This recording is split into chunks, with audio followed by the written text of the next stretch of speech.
Thank you. Yeah, hi, I'm Pushkar. I'm a doctor. I work at Deeplish Hospital. I'm a psychiatrist. I'll just mention as well that I've brought two of my colleagues here as well. Two more psychiatrists at the back there, if you put your hands up. John Chadwick and Asul Khan, both local boys, or men, I should say. And we'll all be here afterwards as well, so if you have any questions that you want to come and ask us, ask any of us, that would be great. So as I said, I work at Pushkar Hospital, which has a few different things in it, including these places called secure hospitals. So just to say that I work with people for whom their mental disorders have become really pretty tough for them, and they have quite severe mental illnesses. But today I'm actually going to be talking about depression and anxiety. So I'm going to be talking about things that we all experience. Kind of emotions that can become illnesses or disorders, or things that doctors and nurses might be able to help with, but actually also emotions that we all experience and we can all get through. Just what I'm going to talk about is what is depression and what is anxiety. And my main point there is what I said just now of the emotions that we all feel. So then what is clinical depression and what is clinical anxiety? What are depressive disorders and anxiety disorders? And I'm going to say that there is a difference, and things can become so overwhelming with these emotions that they can become things that doctors and nurses might be able to help with. But I'm going to talk a bit about how you might be able to tell if things are getting that severe for you. I'm also going to make the point that you don't necessarily need to, make that assessment yourself. If things are getting too much for you, essentially, doctors and nurses are there to do that assessment for you and tell you what kind of things can help. So if you feel that things are getting too much for you, I'm going to say, just get it to a doctor or a nurse and talk about it. I'm going to talk about what depression and anxiety look like so you can spot it. If it's not you that's suffering, but actually your friends, your colleagues, your family. And what kind of things make us feel more depressed or more anxious. So what are the causes of depression and anxiety? And what kind of things can we do to prevent it, to not feel as depressed or not be as overwhelmed by depression? And then if it does become overwhelming, what is it that doctors and nurses or psychologists might be able to do to help? And then I'm going to ask you a question at the end as well. That question is kind of, if you found yourself suffering with really low mood, you're really sad, or really worried, really anxious, and that was really overwhelming for you, I'm curious as to kind of, would you go to a doctor or a nurse? And if not, kind of, why not? So that's kind of the thing I'm going to ask at the end, so then you can have a think about that. Next one. What are depression and anxiety? So they're emotions. They're feelings that we all experience. Everyone in this room has felt depressed or low or sad at some point in their life. And everyone here has had times when they felt really worried. I'm a bit anxious right now because I'm speaking to lots of people. So, I have a bit of a dry throat. I have warm, sweaty palms, that kind of thing. So, these are emotions that we all kind of feel. So, starting with depression, what is depression? Sadness, kind of feeling low, melancholy. So what kind of things go through your mind when you're feeling more sad or more low? You might sort of feel guilty. There might be sort of guilt around things that happened a long time ago, calling someone names in the playground at school, or something that happened more recently, speeding, or parking in the wrong place. But if you're feeling sad, you might concentrate and ruminate and think more about those things that you did that you think, maybe I shouldn't have done that. Or it might go the other way and you fact that you've done something that you feel bad about might make you feel sad. It can kind of go both ways. You can blame yourself for things that have gone wrong in your life, that haven't gone quite as you wanted them to, and you can think more and more and more about those things and blame yourself even more about those things. Make yourself feel that actually it's because I'm a bad person, or I didn't deserve to have things go right for me. And those kind of thoughts can become circular and feed themselves sometimes. You can feel sort of empty. You can not enjoy things and not enjoy things that you normally would enjoy, and that can lead to you then not going and doing those things, not going out to play football with your mates, or not going out to see your friends, or not cooking, or not spending as much time with your children, or whatever. And it can change when you're feeling sad. It can change how you feel about the future as well. It can make you sort of feel as if things aren't going well now, and they're not going to get better. And so that's something that you might be able to spot, that one of your friends or family is, the way they think about the future is changing.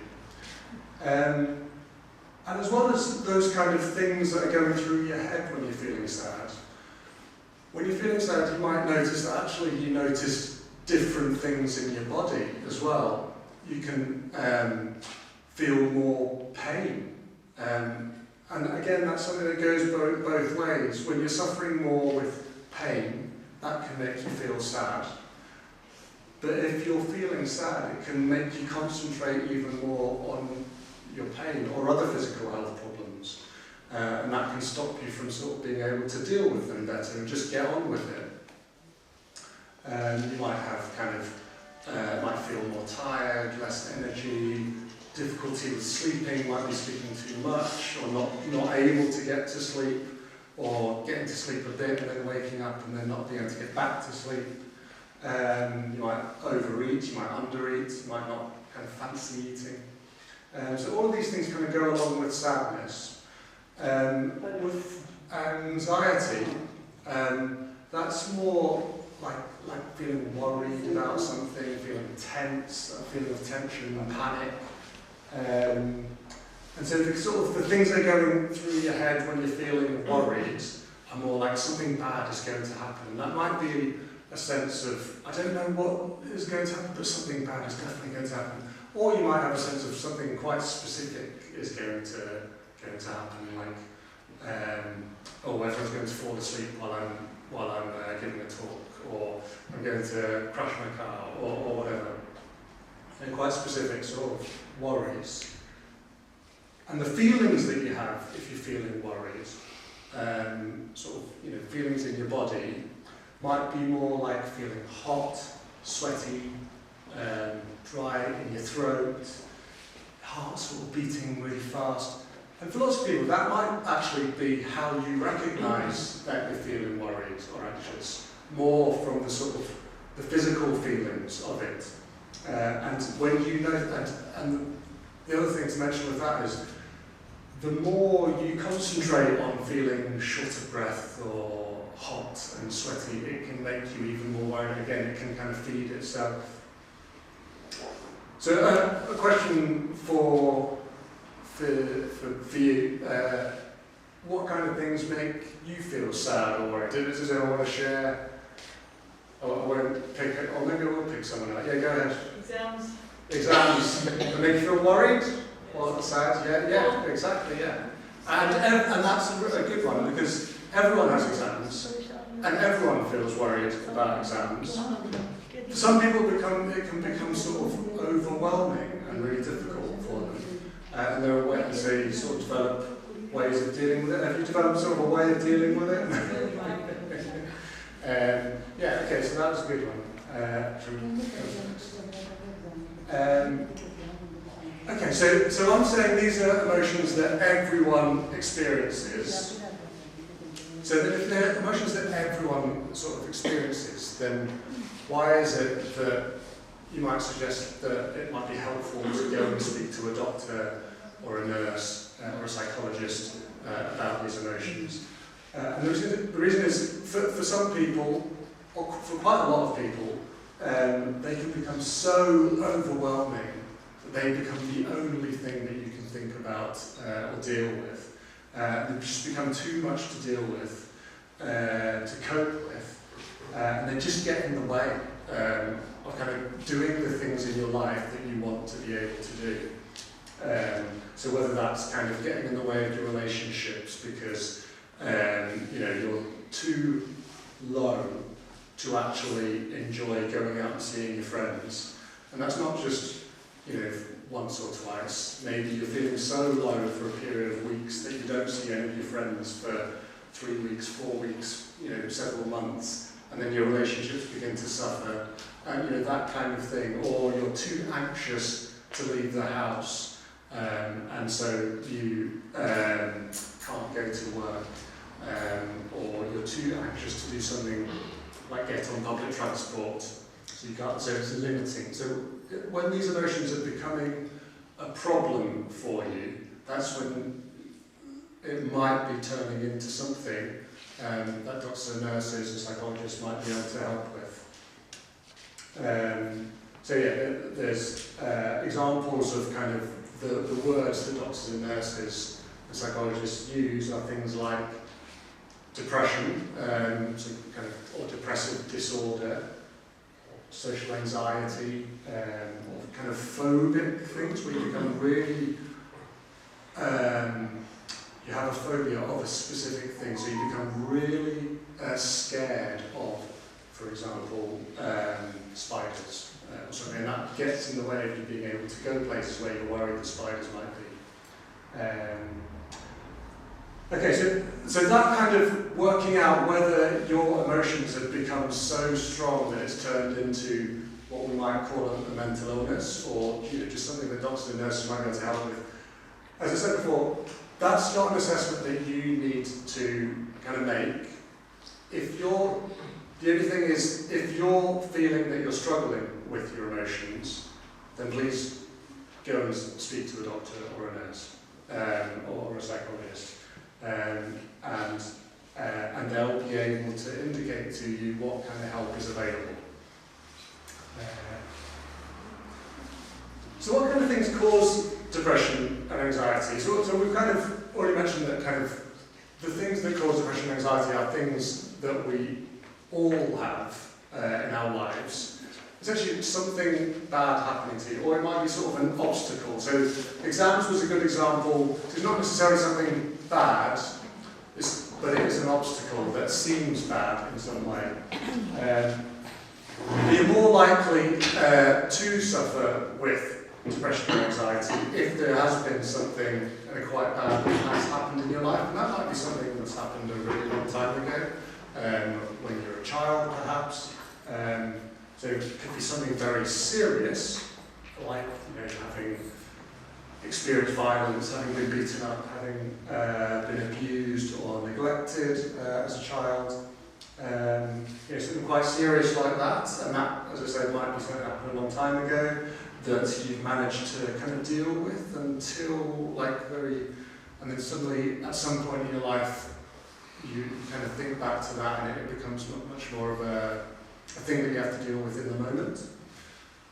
But also kind of more common sort of obstacles and difficulties that we all have to deal with can set people off and make people feel sad or worried at specific moments in their life, like losing a loved one, losing a job, having physical health problems. All of these things can affect and do affect all of us, leading to us all feeling depressed or anxious. But then for some people, that depression or anxiety builds and builds and builds. It becomes very difficult to manage. Drugs and alcohol I wanted to mention because it's because they're really important factors with depression and anxiety. So I know lots of most people here won't drink or use drugs. Perhaps you know people who do. And it's important to mention because with both drugs and alcohol it can go both ways. Where people who are using, and especially abusing or using alcohol too much, every day, for example, that's going to make it much more likely that those people will feel low and anxious. To the point where their mood and their anxiety might be really difficult for them to deal with. But also, people might be using drugs and alcohol because they're already depressed or anxious.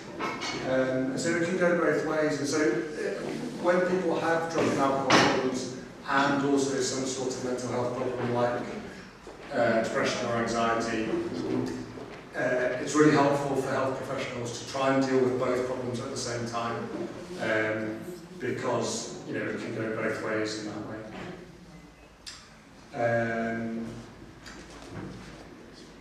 So just to underline that point, that we all suffer some of these problems at some point in our life.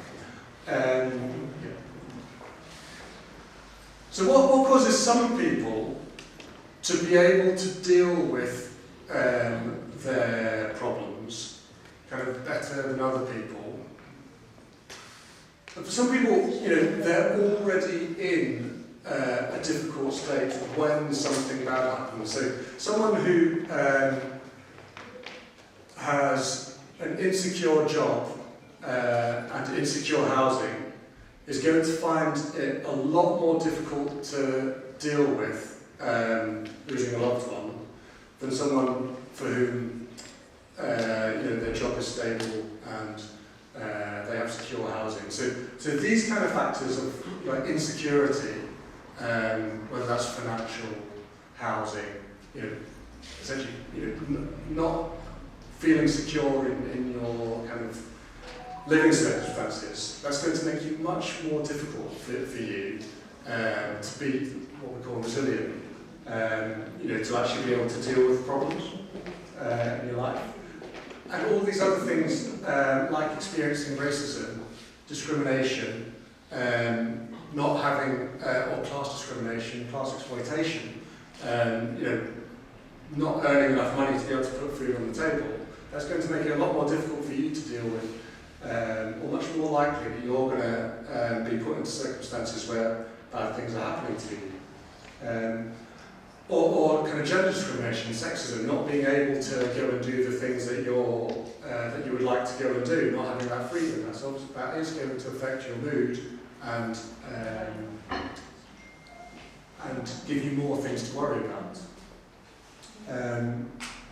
But those aren't easy problems to deal with as an individual.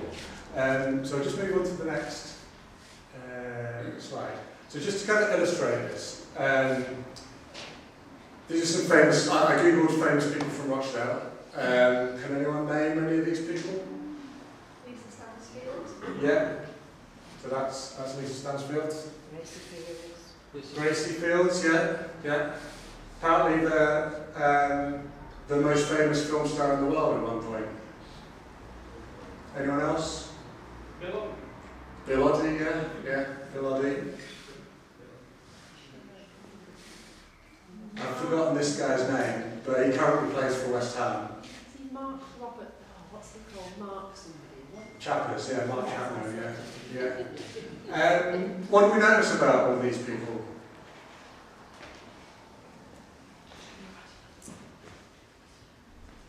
No? They're all white, yeah. Famous people from Rochdale, if you Google it, they are all white, apart from the person on the next slide, who was a Tory. So literally, no, there was one other brown person who I found, who's a famous person from Rochdale, who was the head of the UK version of Al-Qaeda. So literally, the famous people from Rochdale that I could find were a terrorist. The famous brown people from Rochdale that I could find were a terrorist or a Tory. Move on to the next slide. So that's kind of an example of the kind of racism I think like people from this community are very likely to have experienced in their life. as an individual, what can you do about racism? It's not necessarily an easy problem to deal with. So if I'm saying, okay, racism is a cause of depression and anxiety in the population, okay, what can you do about that? And the reason I want to mention that is because these aren't necessarily problems that we have to deal with as individuals. They're problems that we can deal with as a community, as communities. You know, in the way that this whole thing is, as an example, is an example of taking pride in who you are, and supporting the people around you to take pride in who they are, giving support to your family, your friends within your community. But you can go and fight racism as a sort of political activist. That's not necessarily what I mean. Obviously that's great, and I would encourage you to do that. But I also just mean, you know, rejecting racism and taking pride in who you are, and supporting people around you to take pride in who they are. To act together as a community, and that kind of thing is exactly what will help to prevent the problems caused by racism, which include depression and anxiety. Again, security, I'm saying that like people who have less secure jobs or have less money or have less secure housing are more likely to suffer problems with their mental health. Okay, what can we do about that? Again, you know, acting together as a community to make sure that people have more secure jobs and better housing and aren't suffering problems with their documents and aren't feeling that they're going to be deported or going to have to pay charges to access the NHS. So essentially, you know, doing what we can to reduce discrimination, to respect each other as equals. So, you know, supporting each other within our communities. And I wanted to use this doctor as an example. This is Dr. Samah Jabr, who is the chair of the Palestinian Ministry of Health's Mental Health Unit. So she's a psychiatrist working in Palestine, where obviously, you know, the circumstances we're living in aren't, you know, like what Palestinian people are living through at the moment. But this is a sort of extreme example of the kind of thing that people can do. But she's noticed that lots of the people that she sees and or that she's helping to support present with sort of what they notice as physical health problems, headaches, palpitations, backaches, but she recognises them as actually they're related to kind of psychological causes because of the stress that people are under, not just since October, but actually over the previous decades. You know, with the the apartheid system. I'm just going to quote. This is a quote from there was a Guardian article about her recently, and this is from that article. So they say, when you're working with someone, for example, whose relationship to Israeli jail is like a revolving door, we can't stop that. What we can do is provide solidarity, recognition, support, validation. I also work a lot with mothers who have lost their children to political violence. One woman from Jericho held on to her grief for a long time and was very depressed, but talking to me about it didn't really help her. She was tired of expressing her feelings. We organised other mothers to come and see her from Jenin, and they began a friendship. She found a lot of support in that. So that idea of us supporting each other within our community. Sumud, an Arabic word that does not have a direct translation but is akin to steadfastness or resilience, is an important shared political and cultural value for Palestinians, and one that Jabr prioritises in her clinical work. People's ability to help themselves never ceases to amaze her, she said.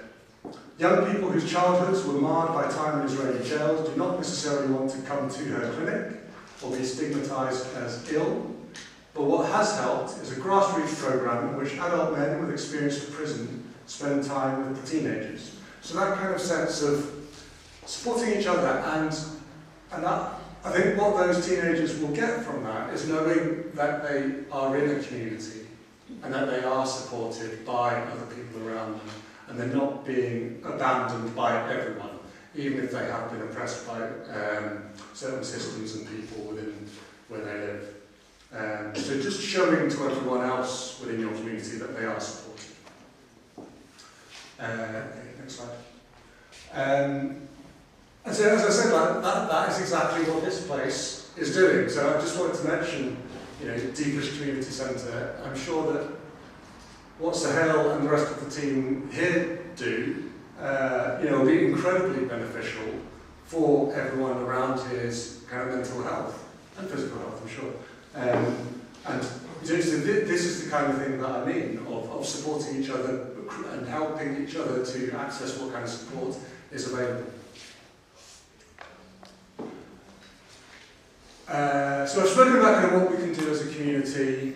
I should also mention that there are things that we can do as individuals as well. The kind of things that if you were to go to your GP might give you this kind of advice of doing exercise is going to improve your physical health, but also your mental health and your ability to deal with worry and mood and difficulties with your mood.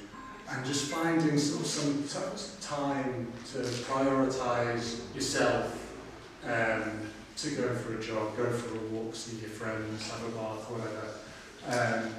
Prioritising your physical health as well, because people with worse physical health are more likely to have more problems with depression and anxiety. So if you're having a physical health problem, seeking help for it and taking the advice of the doctor or the nurse or whoever. And most importantly, speaking to people that you trust, your loved ones, whether that's your parents or your friends or your brother, sister, whoever, about kind of how you're feeling. And if things are getting you down, just talking about it. Because I'm saying that it's helpful to support each other. You make it a lot easier for other people to support you if you're honest and open about how you're feeling. And that can be with a health professional, but also even just with your friends and family. And I already mentioned alcohol. Reducing and stopping alcohol will generally help with your mood and anxiety as well. But all of these things that I've just mentioned now, they're quite difficult to do. And so there is support. Part of what the things that GPs and nurses and other health professionals can do is support you to do those things. And help you to find services to help you to do those things. Because they sound easy, For me, it's easy for me to just say, do a bit more exercise. Actually, it's quite difficult to know where to start, to know what's available.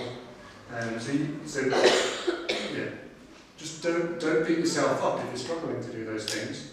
You can access help to get that support. Your GP can support you or signpost you to whoever can help you with those things. Great. Those are the sort of. What happens then if those kind of strong emotions become so strong and so overwhelming that perhaps it is turning into something we might call an illness or a disorder. I've already mentioned sort of those individual things that you can do, exercise, addressing your physical health, etc. Also, doctors and nurses can give medication. There are medications, there are antidepressants, and other medications that help with depression and anxiety. I don't know what people have heard about antidepressants. Are there any sort of things that people have heard about antidepressants? Anything that you want about? Anything that, yeah, go ahead. Gaining weight. Yeah. That people can gain weight. There are trade-offs. So people certainly can gain weight on antidepressants and other mental health medications. And there are other side effects as well. It's about having sort of a discussion with the GP, think about what's important to you. A side effect that you have from your medication that in the first couple of weeks wouldn't necessarily last forever. With some side effects people don't necessarily want to keep taking more and more pills, but with some side effects there are other pills that you can take or other medications you can take to treat the side effect. The other thing to mention as well is that if you start a medication for depression or anxiety, you wouldn't necessarily stay on it forever. It might be for a few months, and then when your depression or anxiety improves, then you can sort of begin to taper it off and then stop it. Or it might just be a discussion that you have with the doctor of when you want to stop it. So you will still be in control. The other thing to mention is talking therapies as well. So going to speak to a counsellor or a psychologist or some sort of professional, normally for kind of 6 to 12 sessions, so like every week for half an hour to an hour, and now you can do it on your phone, so not necessarily having to go anywhere to do it. I think the local service is called Big Life. If you Google Big Life, we've got. So yeah, great. Oh, sorry, yeah. Oh, brilliant. Yeah. Oh, sorry. Okay, yeah, brilliant. So yeah, wonderful. So as well as medications, there's talking therapies that we have the people here who are from that service. Am I right in thinking that you don't have to go through a doctor? You can come directly to the service. So that's called self-referring. There's leaflets here so that you can perhaps take some leaflets and give them to loved ones as well. So people are aware that this service exists. It's free. It's non-judgmental. It's about just going and speaking about whatever your problem is, allowing people to support you to find ways to deal with your emotions and your difficult thoughts. For very severe kind of problems, people can be admitted to hospital. That's obviously where I work. The only thing I should mention about that is that if people are worried about the idea of being admitted to hospital, and that means that it must be really bad, people do get better. People who are admitted to hospital also get discharged from hospital and can go on to lead flourishing lives. And it's our job to support them to do that.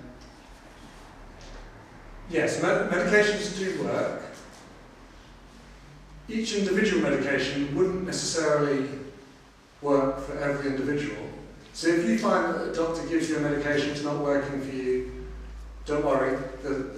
Tell the doctor, and there's probably going to be another medication or another treatment that could work for you. They do have side effects.